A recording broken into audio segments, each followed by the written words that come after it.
Hintayin na natin doon yung 24 kasi nakikita ko po yung apo ko, talagang payat na. Nay, bibilangin ko sa'yo ha. Kamay mo po, Nay.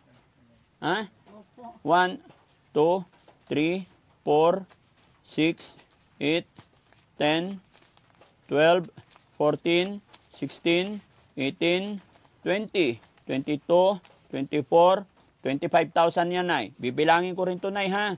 1, 2, 3, 4, 5, 6, 7, 8, 9, 10, 11, 12, 13, 14, 15, 16, 17, 18, 19, 20, 21, 22, 23, 24, 25. Total na ay 50,000.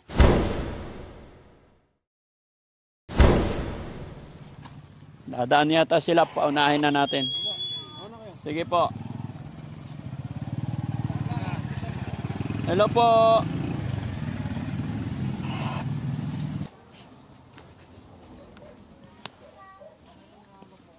Yun mga kababayan, mga kabarangay, magandang hapon na naman po sa atin lahat. Hello! Ayan mga kababayan, hapon na. Anong oras na? Mag-aalas 4 na mga kababayan. Pero gora pa rin ang team. Hello po.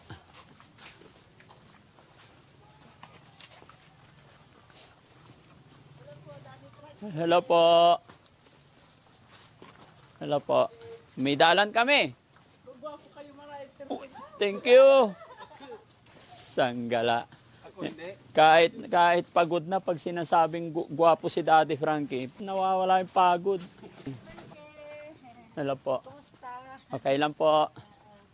So yun mga kababayan, mga kabarangay, magandang hapon po sa atin lahat.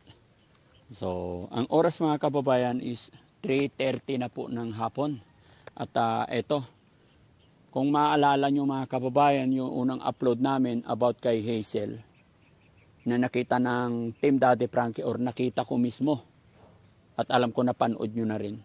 Mga kababayan, nakita ko po yung kalagayan ng bata. Kaya nung nalaman ko yung sakit ng bata, nakita ko yung kalagayan ng bata, ay naawa po ako. At syempre, sa aking awa mga kababayan, dahil ang sabi ng tatay, 7,000 ang kailangan niya para madala sa ospital, agad-agad po gumawa ng paraan si Daddy Frankie, nabigyan sila ng halagang 10,000. At sinabi ko sa tatay at lola na sa lalong madaling panahon ay dalhin na po sa pagamutan or sa ospital ang kanilang anak para hindi na lumala. So, ang nakalipas is 4 days na po. So, ngayon mga kababayan, kahit hapon na, dahil katatapos lang po ng check-up ni Junjun ngayon, hapon na kami nakabalik. Kaya gusto kong malaman yung sitwasyon ng bata, kung nadala na ba nila sa pagamutan. Dahil naawa po talaga ako, at yun din yung hiningi ko ng pabor sa mga viewers natin na may mabubuting kalooban mga kababayan, humingi po kami ng saklolo para mas mapagaling natin yung bata. No? Kaya ngayon mga kababayan, samahan niyo po ako kahit gabi na, talagang gusto kong malaman kung nadala na ba nila. At ngayon pa lang mga kababayan, sa mabilisan at agaran ninyong tugon sa panawagan ni Daddy Frankie, panawagan din ng pamilya, ay ngayon pa lang magpapasalamat na po ako sa mabilis ninyong tugon sa aming panawagan. Maya-maya lamang mga kababayan ay maririnig ninyo kung sino sa ating mga kababayan ay napakabilis tumugon, no? So mga kababayan, samahan niyo po ako para malaman natin kung nadala na ba nila yung bata. Tara, let's go. Kaya,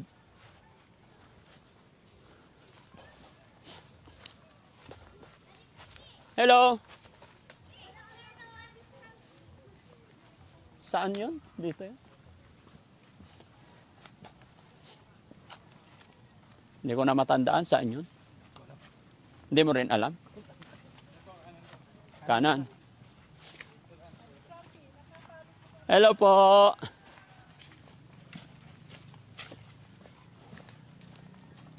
Doon. Doon sa butas, no? Kaliwa?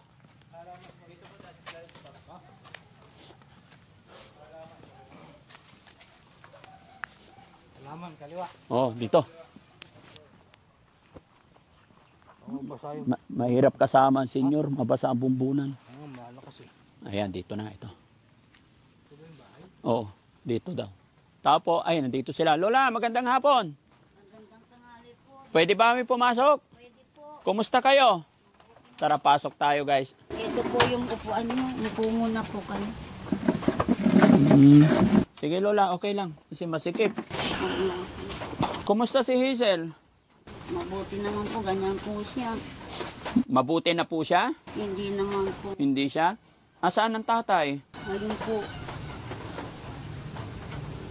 Tay, magandang hapon. Kalakapan, sir. Kumusta na? Yun, nilakad ko po yung, ano niya, sa 24. Upo ka, tay. Upo ka. Sa 24 na naman yung, ano niya. 24 yung Kasi may suggest yung biopsy niya po. may Suggest yung biopsy niya na test yung pinapagawan yung 7,000, yung pinapagawang 7,000 na sinabi ko. Ginawa ko nung Lunes po. ano suggest? Suggest ng biopsy, yung test na naman. O ano daw? Yung po, pinagawa ko, ipapatis na naman yung kinuha dito na sa bunganga. Tay, ganito yan.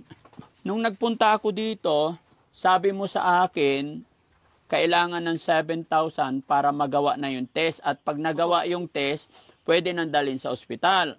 Kaya po kita binigyan ng 10,000 para madala na. Hindi nyo siya dinala na ospital? Hindi po, yung sabi ng doktor din, kailangan pong pag ano to yung test, sabi ganun na naman po. Ano? Yung test na naman. Oh. Kasi nandun na yung biopsy niya.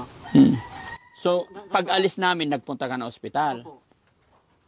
Sabi ng doktor din, kailangan po talaga tayo yung biopsy talaga na ano, papatis natin, sabi niya. Oh, asaan na anong nangyari?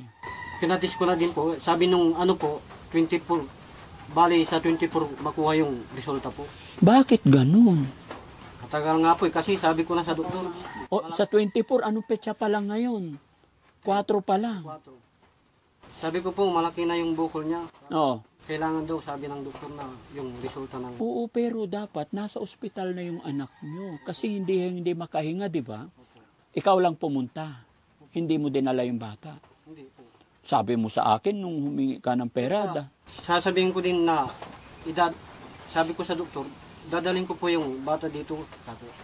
Kaya wag muna kasi baka pag ano daw, kasi hintayin po yung resulta talaga eh. Baka tusok ng tusok sila doon. Baka maano yung bata. Hindi ko to maintindihan mga kababayan. Hindi ko maunawaan bakit ganun. Kasi nung, Yung resulta eh. kasi nung unang punta namin dito, sabi nyo, gustong-gusto nyo na siyang dalhin. Eh, gusto niya po sana dalhin na yung anak niya. Sabi naman po. Yung mga doktor nga eh, yung Wag sabi ng wag doktor daw kasi, po muna, sabi ng doktor. Kahit doon na lang muna hintayin na. Sabi mo, Lola, nung nagpunta ako dito, babalik sa petsa 22. Eh kung hintayin pa natin yung 22, sabi mo, mamamatay na. Eh ngayon, nadagdagan sa 24 pa. Nadagdagan pa po. nandun po yung ano, Paano na natin, yung- pagmitan natin, anak. Sabi, ginayadan ko po eh, na ano nung, yung 7,000 po. Binayaran mo na yung 7,000. Doon sa biopsy, kasi may just suggest doon sa biopsy na kailangan po yung CD34 tas K64 na ano na naman test niya.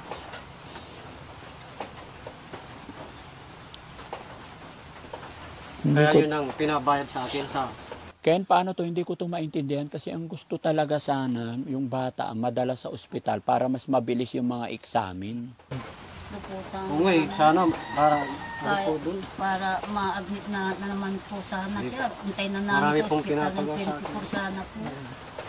Pakita ko po yung ano sa inyo, kung ano, yung resulta ng ano po, biopsy po. Para maintindihan nyo, parang hindi ko maintindihan yun. Trabaho ng doktor yun, Tay. Kayo dapat nakakaalam lahat kung ano explain ng doktor. Yung mga sulat doktor, hindi namin maintindihan. Pasensya na po kayo. Ako, nagwo-worried lang ako kasi sa usapan natin sa sitwasyon ng bata. Di ba? Nakita nyo naman, nahirap huminga yung bata. Kumakain siya sa tubo lang. Humihinga dito lang sa liig. Kasi mga kababayan, yung anak nila may tubo na po yan sa liig. Binutasan na sa liig tapos namayat na. Kumakain. Kaya lang, hihintayin pa yung 24. Matagal pa po yung 24. Ha? Matagal pa po. Yun yung binayadan ko kasi na yun yung suggest ng Pero tay, kung dadalhin mo tong anak mo, ayaw at sa gusto niya, pag dinala mo sa ibang hospital yan. ngayon walang pera kasi po. Ano po, kasi binayad ko na yung ano. Ganyan na yung sinabi mo sa akin nung binigyan kita ng 10,000 eh. Tapos ngayon, pagbalik ko, sasabihin mo, ay papa-admit mo na naman. Baka pagbalik ko na naman sunod na araw, halimbawa magbibigay na naman ako ng, di ba? Nung pumunta ako dito, nagmakaawa ka na i-admit na. Kaya sabi mo, 7,000 lang. O yun nga, kaya Oh, binigyan kita ng 10,000 para ma-admit na. Ngayon, sinasabi mo na naman, ipapa-admit nyo na. Kung magbibigay ulit ako ng pera, papa-admit mo na. Baka pagbalik ko na naman, hindi na naman ma-admit. manggaling kasi marami pong pinapagawa ng doktor ko eh. Hazel, kumusta ka na? Okay ka lang? Kumusta pakiramdam mo? Kumain ka na?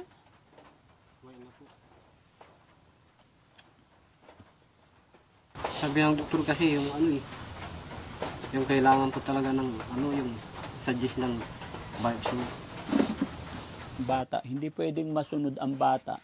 Kayo po, bilang tatay, nung sabihin mong ayaw niya magpadala sa ospital, iyak ng iyak, hindi. Pag in-explain niyo po maigi na kaya dadalhin sa ospital, parang hindi ako naniniwala sa mga alibay mo tayo.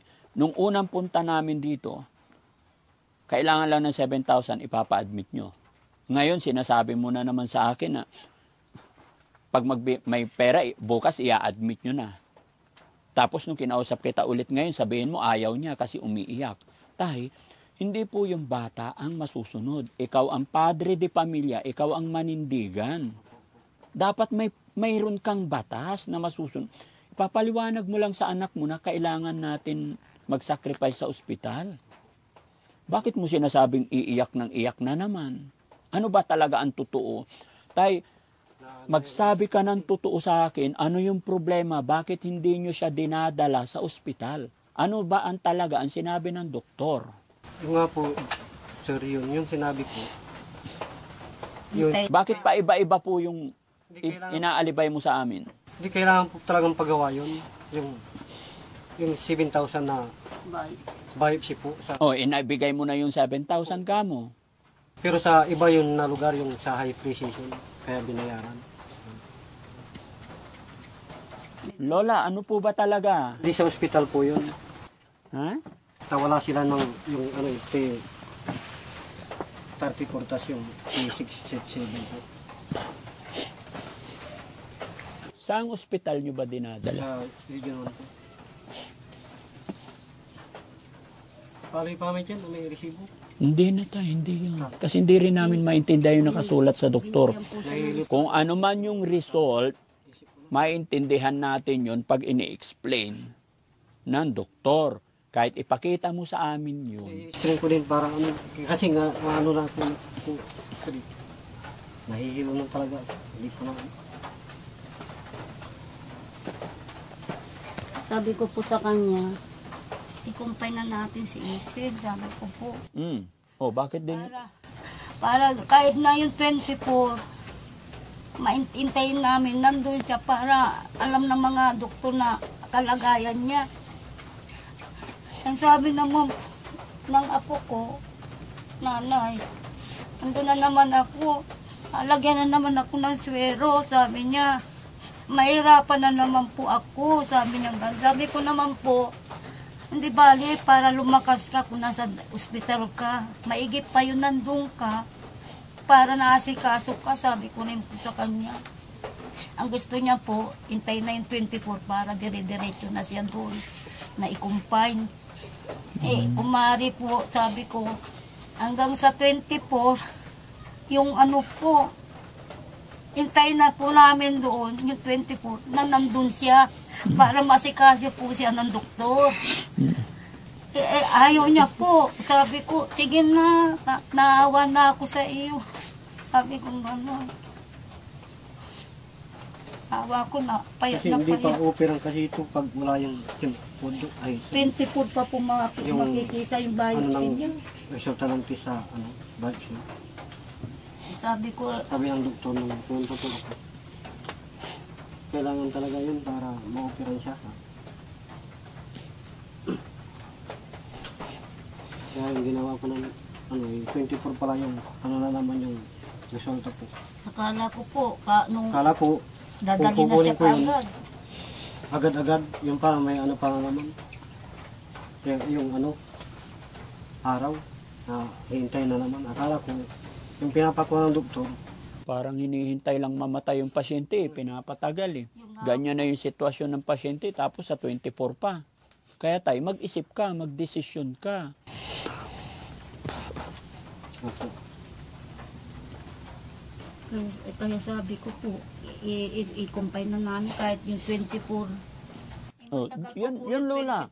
Tama yung desisyon mo Lola, bakit hindi ikaw ang nasunod? Matagal pa po yung 24. Sabi ko, mag-ano ka na ng sa... Ba pagdating ng 24, sasabihin na naman nila sa petsa 25 na naman. Next month. na ako dun. Para akong tanga din na dun. Para din tanga ako na sinasabi ng doktor na ayaw ko na. Saang ospital yon? Sa region naman po. Doktor sa Region 1. Yun nga, pinapaano po, yung test na naman sa biopsy. Kasi may suggest po dun.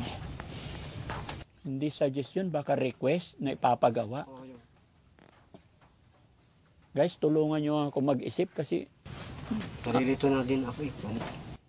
hindi ka dapat malito kasi ikaw ang tatay-tay. Kung ano yung desisyon mo, yun talaga dapat. Umaasa ako sana, kaya nga ako bumalik sana, kung nandoon na, di susundan ko sana.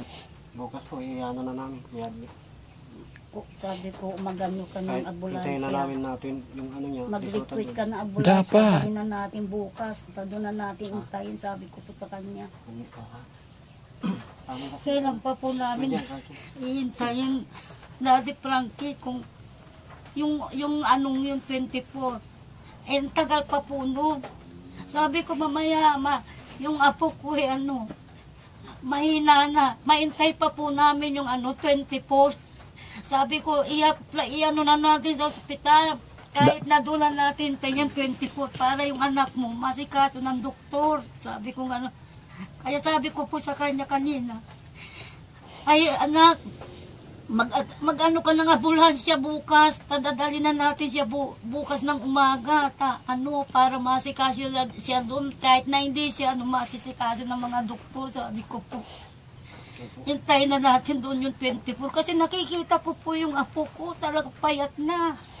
Kaya sabi ko, bukas po, kumuha siya ng ambulansya para madala namin siya doon na namin hintayin yung 24. Sir, talaga, totoo, sinabi ko sa kanya, hintayin natin yung sabi ko, 24, matagal pa yan. Baka mamaya, sabi ko, anong mangyari sa anak mo, tsaka natin itatakbo sa ospital. Ang layo-layo ng binlok, sabi ko ganun.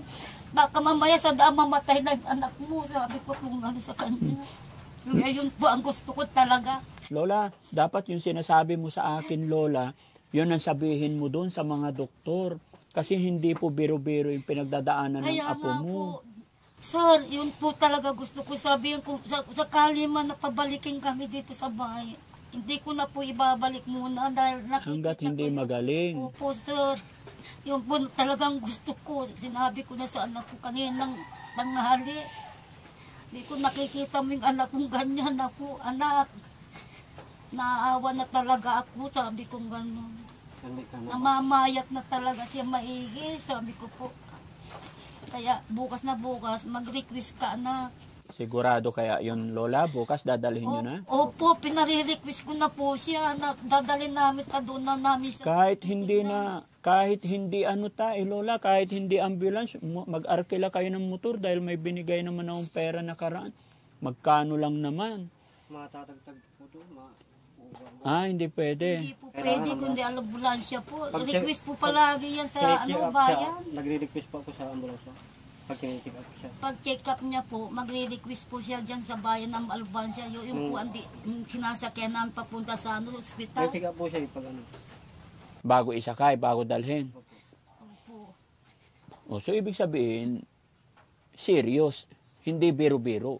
Kaya dapat hindi pinapatagal. Kaya nga po, kaya kahit naintay na nga po namin, sabi ko yung 24, ang tagal niyan, 24 anak, sabi kong gano'n. May wala nang tisin, yung palatis na naman. Sabi mo kasi sa akin nakaraan, nung unang punta ko dito, sir, sabi mo sa akin talaga, pag magkaroon ng 7,000, magawa yung biopsy, babalik na siya doon at maoperahan na. Kaya nagulat ako ngayon na pagdating ko, andito pa rin. Yung akala ko sa sabi ng doktor, yung pala, yung tis, matagal pa na naman. Kaya nalilito na po talaga ako. Nalilito ka na. Kaya dapat dalawa kayo ni Lola. Bakit yung asawa mo po parang hindi ko nararamdaman yung ano niya sa anak? Kasama ko palagi ang anak ko. Ha? Kayong dalawa. Kayong dalawa lang?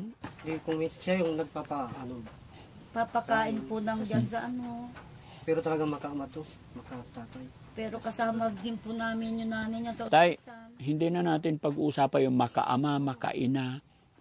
Sa sitwasyon po niya, dapat kayong mag-asawa ang number 1 tututok sa anak niyo. Minsan nagagalit kasi kung asawa pa yun. Nagagalit yung asawa mo. Kung minsan.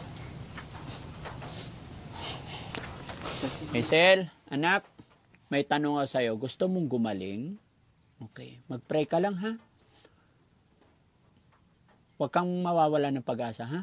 Malaki pa yung pag-asa, ha? At alam mo tayo, gagaling po yung anak nyo pag magdesisyon kayo. Kayo yung manindigan. Bukas po. Ha? Baka mamaya pupunta na ako sa munisipyo po. Mag-request. Hindi talaga, ambulansya talaga magdadala. Bakit daw?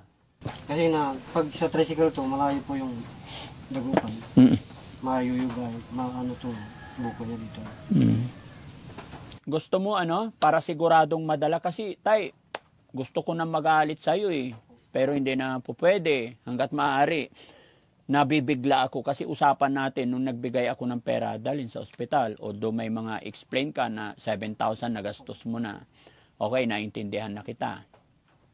Lola, pero pakiusap, manindigan po kayo. Magdesisyon po kayo, mag-usap kayo ni Lola. Mag-usap kayo mag-asawa. Tay, kayo ang magdidesisyon dahil kayo po yung magulang. Gusto mo tay, bukas na bukas, dadalhin ko yung sasakyan ko dito. Opo, sir. Yung van na lang. Yung po ang maganda. Ha? O yung po, sir, maganda para makapunta na yung apo ko, sir. Para magamot na po. Madala po siya doon para kung kayo po mag-ano na sasakyan, sasama po yan. Hazel, babalik kami dito bukas ng umaga. Hindi na pwede ngayon kasi gabi na. Babalik kami dito bukas ng umaga. Pagdating namin dito bukas ng umaga, Para madala po siya.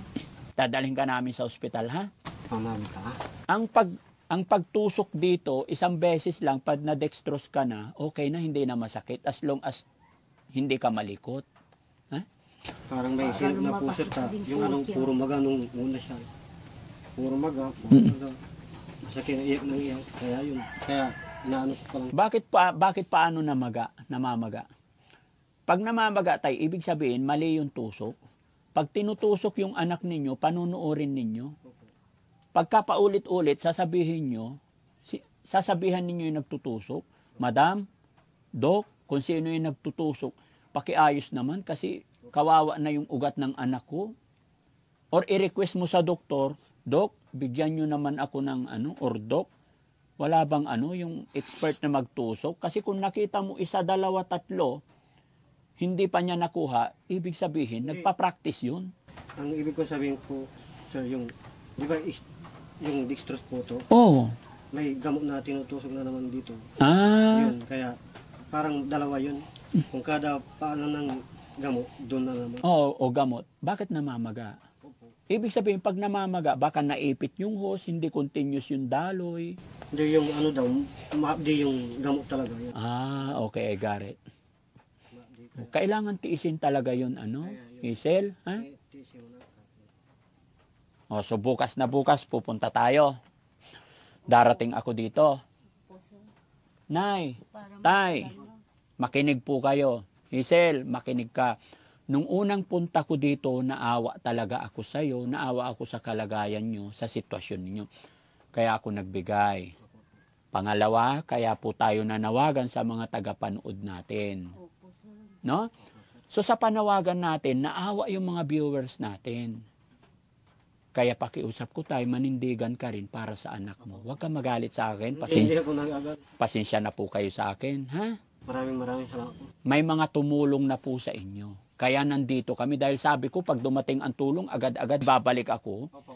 Kaya pasensya na kayo kung bakit nagugulat ako. Kasi nandito, expected ko kasi andoon na kayo.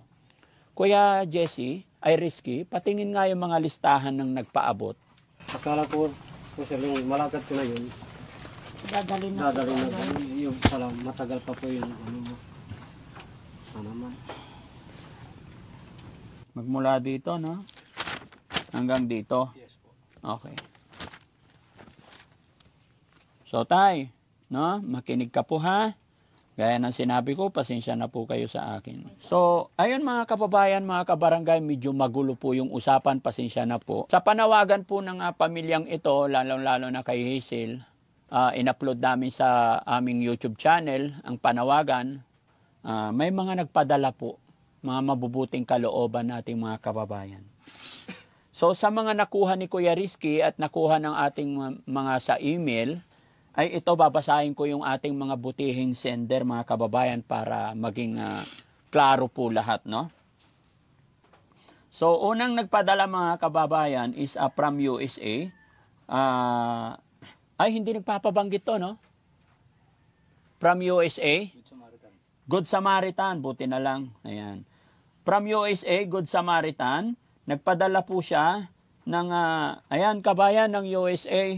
Pangalanan na natin ng GM, no? Para at least alam nila kung sino sila. Nagpadala po siya ng 11,416. Pero ang ipapaabot daw natin kay Hazel is 10,000. Kaya Good Samaritan ng USA, alam ko mapapanood nyo to, nandito po kami ngayon para ibigay yung agarang tulong ninyo kay Hazel, no?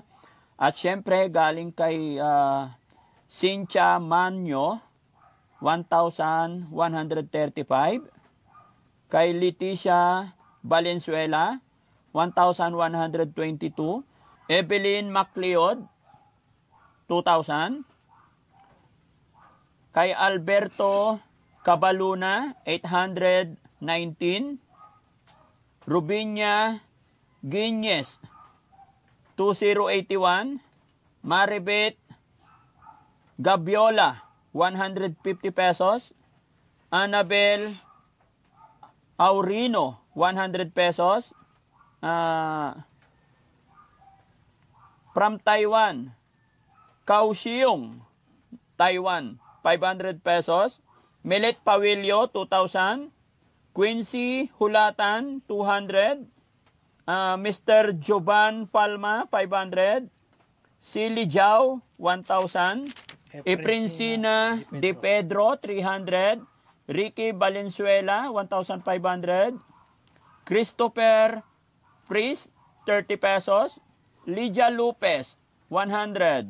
Kay Roland, kung ano yung mga sinasabi nila mga kababayan, minsan sinasabi namin, binibigkas namin para ma-notify nila na nabanggit namin sila, ha? Kaya pasensya na kayo.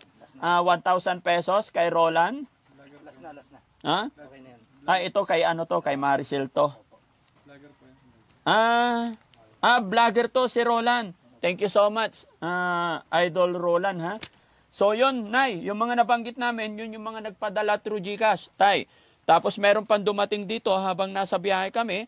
Tapos eto mga kababayan, meron pa ditong nagpadala from Luna Santos. Pero mga kababayan, itong Luna Santos, hindi pa namin na-check kung kanino niya ibibigay, no?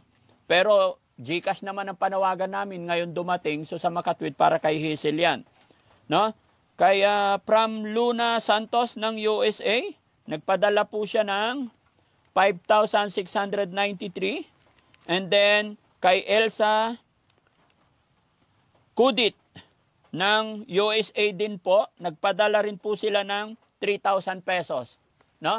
Bagamat yung iba dito mga kababayan may dumarating pa po, At hindi pa po dito natatapos yung audit namin. In-audit po ng Kuya Rizky at saka aking editor, chinichik sa email. Pero gaya ng sinabi ko, dahil buhay ang hinahabol natin, kaya minadali ko pong magpunta dito. No? So, Nay, Tay, bukas pupunta na po kayo. Yung mga nabanggit ko is ibibigay ko na sa inyo para mapag-prepare kayo. No? So, yun mga kababayan, mga kabarangay, no? Gaya ng aking sinabi, bagamat hindi pa namin na-audit lahat kasi until now po, may mga dumarating pa po na pa 20-20, pa 50-50. Yung mga yun po, yung mga 300-200 is hahanapin pa ng aking mga kasamaan para makompute lahat. Pero sa ngayon mga kababayan, dahil gaya ng aking sinabi, buhay po ang hinahabol natin para ma-admit na si Hazel. Kaya laking pasasalamat ko sa inyong lahat mga kababayan, lahat ng nagpadala, na sa agarang tugon ninyo po kay Hazel. Pero eto, Tay, Nay, sa nakikita namin sa GCash, mayroon na po kami nakikitang 50,000, 50,000. Mga kababayan, eto, ganito po karami kaagad yung tulong na dumating para kay Hazel, para sa kanyang operasyon, para sa kanyang, para mapa-admit na po siya. Kaya maraming salamat. At bibilangin ko, Nay, bibilangin ko sa iyo ha. Kamay mo po, Nay. Ha?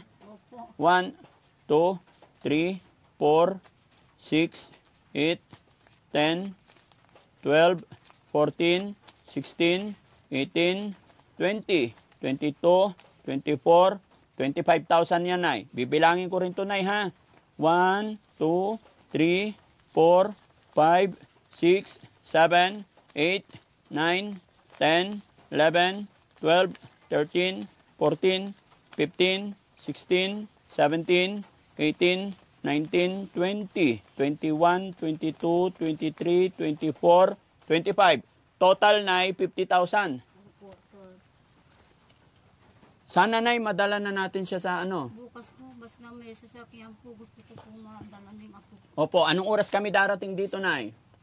Bahala po kayo sir, kahit anong oras po, basta makarating po kayo dito.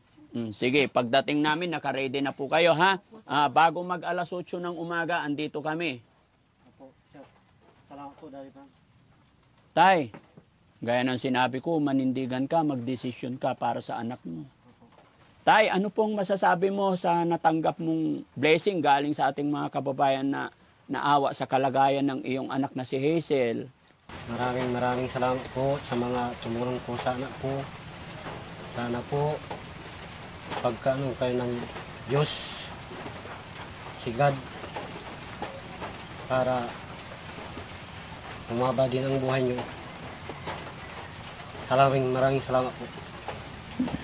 Ni Nanay, Nay, anong masasabi ni Nanay na madadala na po sa ospital yung anak nyo?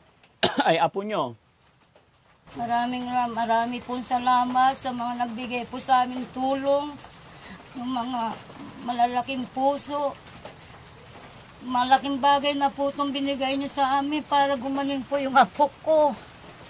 Kasi po talagang gusto namin mabuhay siya.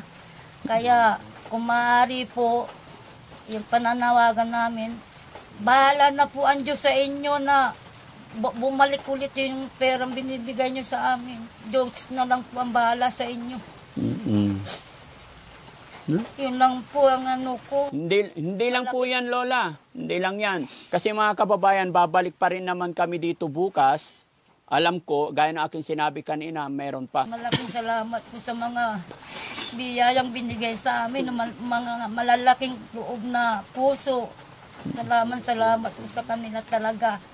Malaking bagay po ito sa amin, mag-ina, para yung apo ko gumaling talaga, para mahabaan pa yung buhay niya. Opo. Tsaka mag-pray lang tayo, Lola, ha? Opo. Wag lang tayong susuko. Gawa lang tayo ng paraan. Kung ano yung pinapalakad nila, gawin na po para mas mapabilis. Kasi kung hintay-hintayin mo lang tayo, yung 24 ng 24 nila, walang mangyayari, ano? Papasalamat kami kay Daddy Frankie. Opo. Hazel, ba't ka umiiyak? Okay ka lang? Huwag kang mawala ng pag-asa, anak. Hindi ka namin pababayaan, ha? Hindi ka pababayaan ng nanay, tatay mo, tsaka lola mo, ha? Bukas na bukas, nandito kami para dalhin ka na namin sa ospital, ah?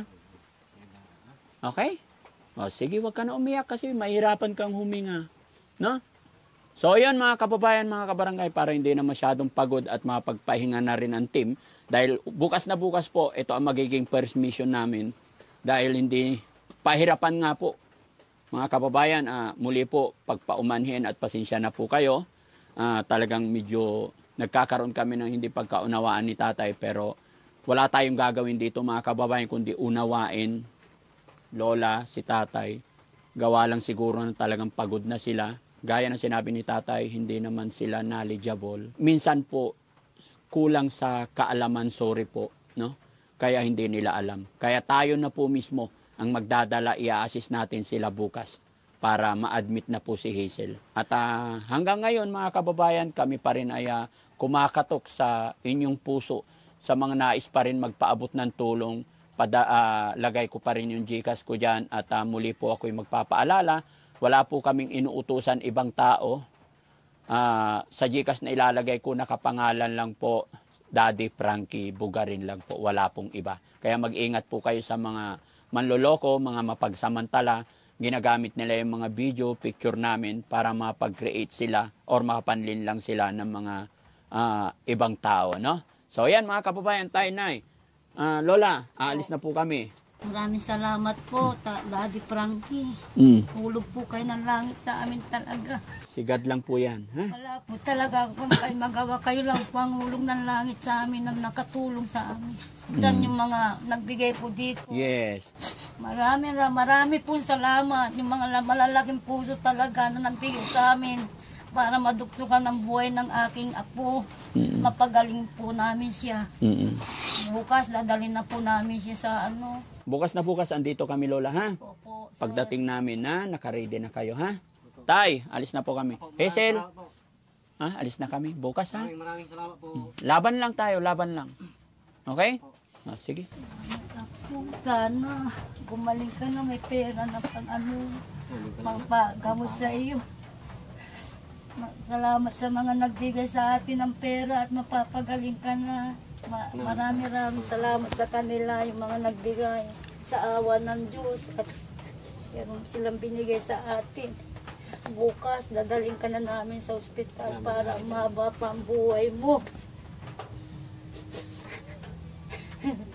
Yan lang nga po. Gusto ko mabuhay ka talaga. Kaya maraming salamat talaga sa biyayang binigay po sa amin na tulong. Sana maibalik ng Panginoon sa kanila yung mga binibigay nila sa amin na tulong. Marami pong salamat. Huwag ka mag-alala po. Tibay lang ang loob para gumaling ka. Galing ka rin, ano? Lakasan mo yung loob mo para gumaling ka. Bata ka pa. Ang Diyos marunong yata sa panalangin po rin namin. Bakit kung ano, meron kaagad kaming ano, pangano sa aking apo. Salamat po para madala namin sa ospital ng apo ko. Sige, Lola, huwag ka na mag-alala, ha? Laban lang, pray lang tayo. Ha? Magtiwala lang tayo kay God, no? Huwag tayong magdalawang isip pagdating sa Panginoon, ha?